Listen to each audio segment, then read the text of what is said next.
Have you ever felt like you weren't brave enough, strong enough, or smart enough for a really big job? Well, today we're going to talk about someone who felt exactly the same way, and his name was Moses. His story shows us that when a big task comes from a special place, you get all the help you need. So let's picture this. Moses is out in the desert, a place with lots of sand, rocks, and not much else. He's a shepherd, which means his job is to look after his father-in-law's sheep. It's a quiet, lonely job. He leads his flock all the way to a special mountain known as Horeb, the mountain of God. Day in, day out, it's just him and the bleating sheep. Then, one ordinary day, something extraordinary happens. Moses sees a bush, but it's not just any bush. It's on fire. Now, fires in the desert can happen, but this was different. Moses watches and he waits and waits. But the bush doesn't burn up.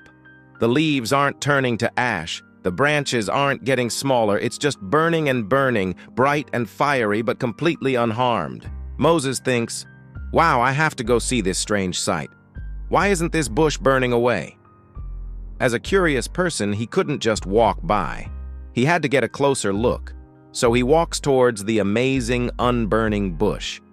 As he gets closer, a voice calls out from the middle of the fire. Moses! Moses! Imagine how surprising that would be. A voice from a bush. Moses is probably a little scared, but he answers, here I am.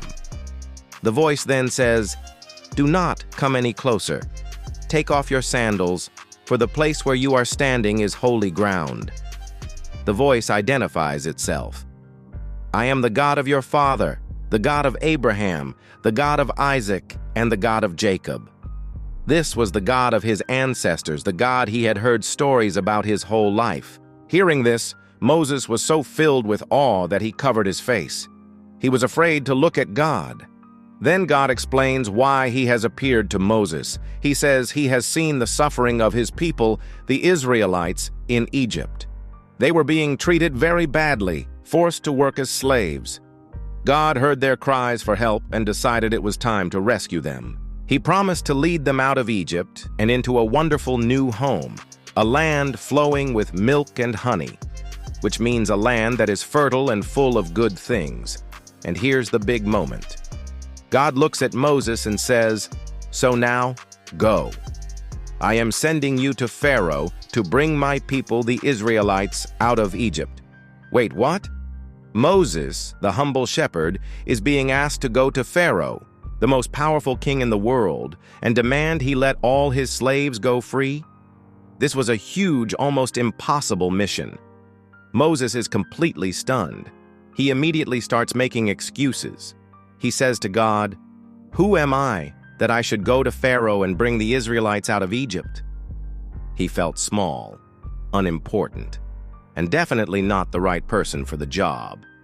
He was a simple shepherd, not a hero or a leader of nations. But God's answer is simple and powerful. He doesn't say, you're a great speaker or you're very brave. He simply says, I will be with you. That's the most important promise of all. God wasn't sending Moses alone. He was going with him. God's presence would be all the strength Moses needed. Moses still had more questions. He asked, suppose I go to the Israelites and say to them, the God of your fathers has sent me to you, and they ask me, what is his name? Then what shall I tell them?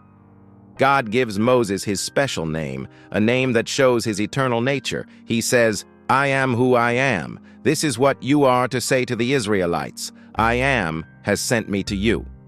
This name means God is the one who always exists, who is always present and always powerful. Even with this amazing reassurance, Moses was still nervous. But this incredible encounter at the burning bush was just the beginning of his journey. It shows us that God doesn't always choose the people who seem the strongest or the most confident. He chooses ordinary people, like a shepherd in the desert, and gives them his strength to do extraordinary things. So, next time you feel like you're not good enough for a challenge, remember Moses. Remember that the most important thing isn't how strong you are, but who is with you. Thanks for joining me for this incredible story. If you enjoyed it and want to hear more like it, Don't forget to hit that like button and subscribe to the channel so you won't miss our next video. See you next time.